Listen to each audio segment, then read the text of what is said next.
Introduction, le plan de notre Père Céleste. Nous vivions au ciel avec notre Père Céleste avant de venir sur terre. Nous sommes ses enfants d'esprit et nous avions un corps d'esprit. Nous l'aimions et il nous aimait.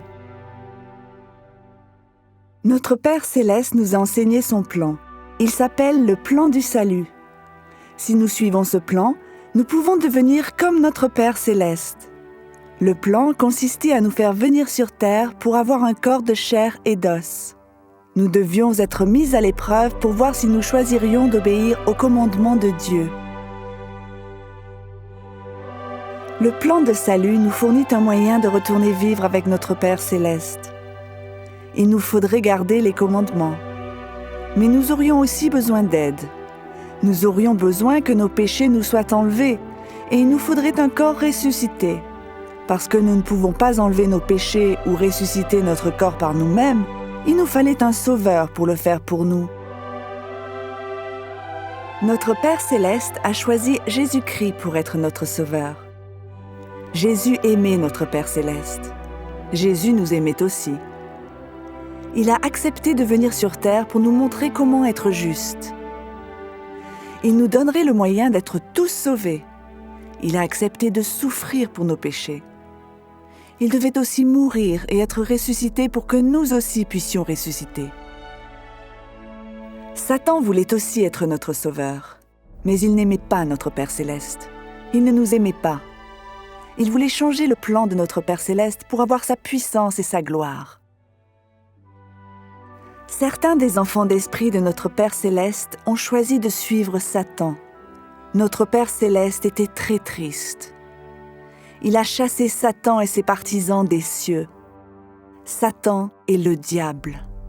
Lui et les esprits qui l'ont suivi veulent que nous péchions. Notre Père Céleste a demandé à Jésus de créer une terre pour nous. Et Jésus l'a fait. Il a créé le soleil, la lune et les étoiles. Il a mis des plantes et des animaux sur la terre.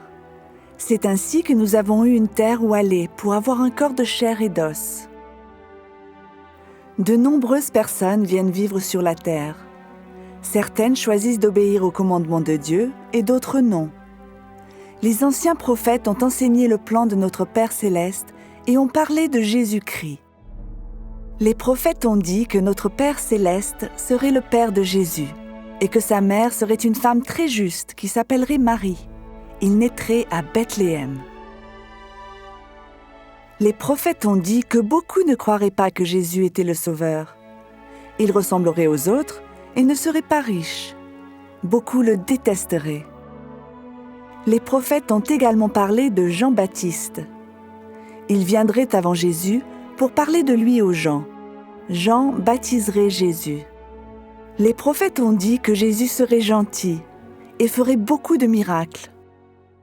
Avant sa mort, Jésus souffrirait pour les péchés de tout le monde, afin que les gens ne souffrent pas s'ils se repentent. De nombreux prophètes savaient que Jésus-Christ, notre Sauveur, serait crucifié. Il serait cloué à une croix en bois et donnerait sa vie pour nous. Après 3 jours, il serait ressuscité. Son esprit retournerait dans son corps. Parce que Jésus devait mourir et être ressuscité, nous ressusciterions tous aussi.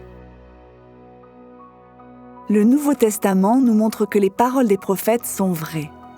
C'est l'histoire de Jésus-Christ et de ses apôtres. Ils ont vécu en Terre Sainte. Beaucoup de personnes qui y vivaient étaient appelées Juifs.